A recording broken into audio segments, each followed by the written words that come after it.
Bonjour à vous, les complotistes de la vente. Et oui, si comme moi vous vous intéressez à la vente, mais du côté de l'acheteur, c'est-à-dire à travers le fonctionnement et la compréhension du fameux cycle d'achat client, et que ce fonctionnement est toujours un fonctionnement humain et naturel, forcément, vous risquez d'être en opposition avec pas mal de choses ou de concepts que vous racontez des docteurs, des consultants, des formateurs, des coachs de vente, etc.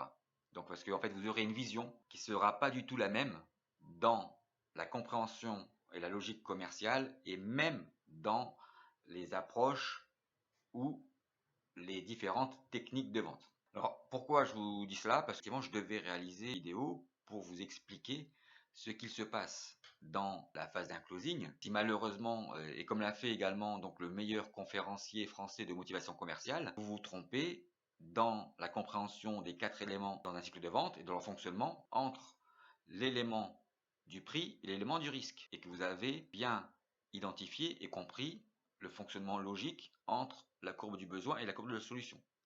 Alors encore une fois, ce n'est pas un jugement de valeur, hein, ce n'est pas le seul qui s'est trompé. Il y a beaucoup en fait de commerciaux qui se trompent, pas que sur ces deux éléments. C'est sûr que effectivement, ce que je me suis aperçu, c'est plus de 1600-1800 tests, que l'élément le moins connu et le moins bien traité dans un cycle de vente, c'est l'élément du risque. Et pourtant, c'est celui qui a peut-être le plus d'influence dans la gestion d'un deal et surtout dans le closing. Alors pourquoi ultérieurement? Puisqu'en fait, j'aimerais évoquer avec vous un autre sujet et puis en fait, on m'a posé la question, mais comment en fait on peut valoriser le prix de vente dans une proposition? Alors c'est sûr que quand je vois sur LinkedIn ou par ailleurs des consultants, des coachs, etc., qui vont vous proposer en fait par exemple une prestation ou 2 jours de prestation de service 1500 € pour les 2 jours et qui vous disent je vous fais un prix à 1490 € par rapport la fameuse barrière du prix psychologique, je me dis bon stop, faut arrêter quoi.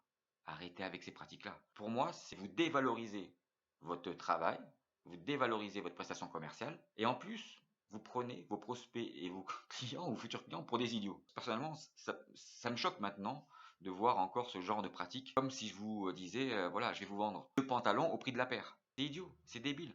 Donc voilà, après chacun fait comme il veut. Une notion de proposition basée sur des remises, d'acceptation d'un prix psychologique, voilà, faites comme vous voulez, mais je ne fais jamais confiance au commercial quand je m'aperçois qu'en réalité, il me prend pour un idiot. Maintenant, le vrai sujet, c'est de savoir effectivement comment on peut valoriser le prix de vente. Quand j'interviens dans l'entreprise et quand j'aide les commerciaux, souvent, effectivement, mon travail, c'est aussi de savoir comment ils présentent le prix dans leur proposition commerciale. Dans les 3 quarts du temps, voire très souvent, il y a toujours le prix catalogue, le pourcentage de remise avec le montant, et il termine par le prix du montant remisé. Le problème de ça, c'est que si vous faites un deal pour la première fois avec ce client-là, c'est que le montant du prix de la proposition remisée va devenir votre client un prix de base, un prix de référence pour l'ensemble des deals que vous allez devoir faire avec lui dans le futur. Et il sera très difficile de pouvoir renégocier correctement des bons prix,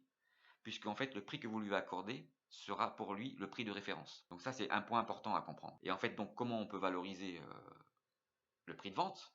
Eh bien, il est peut-être plus intelligent de valoriser la remise que vous lui accordez. Moi, je préfère, après vous faites comme vous voulez, hein, terminer mes propositions, si bien sûr je me suis mis d'accord avant avec le client sur le prix auquel il va être prêt à accepter la proposition, de lui dire, voilà, le prix de vente, voilà, le prix que je vous accorde, et dans le cadre d'un accord et de votre confiance, voilà le montant de l'économie que je vais vous faire réaliser. Je préfère valoriser une remise que dévaloriser un montant qui sera pas forcément le bon pour la suite des différentes négociations et ventes que vous pouvez réaliser. Encore une fois, je préfère valoriser le montant de la remise plutôt qu'un prix de vente dévalorisé. À bientôt, au revoir.